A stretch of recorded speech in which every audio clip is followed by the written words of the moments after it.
In the annals of brave stands, the French Foreign Legion at the Battle of Cameron is legend.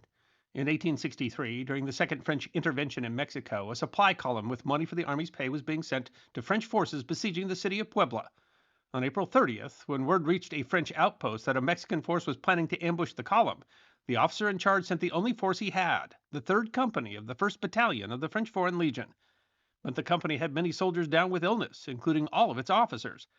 A member of the battalion staff, Captain Jean d'Anjou, volunteered to lead the group of 65 legionnaires. D'Anjou was a veteran who'd lost part of his hand when his musket had exploded while serving in Algeria.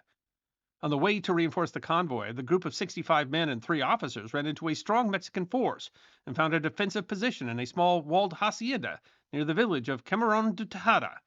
Outnumbered, but knowing that every moment that they held delayed the attack on the convoy, D'Anjou extolled them to take an oath to fight to the death rather than surrender.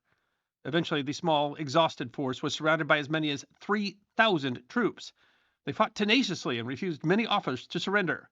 D'Anjou himself fell around noon, shot in the chest. His men held on, with the last few making a final charge around 6 p.m. By battle's end, they had killed as many as 300 opposing troops. Their defense had allowed the convoy to be warned and retreat out of danger. Looking at the last few wounded survivors, the Mexican commander said of their stand, "These are not men, they are demons." The stand of D'Anjou's company was a defining point in the history of the Legion, establishing its reputation as the fiercest of foes. D'Anjou's wooden prosthetic was taken back to France, where it is considered the most cherished artifact in Legion history. To this day, the Legion recognizes the sacrifice made by the men of the 3rd Company on April 30th, Cameron Day.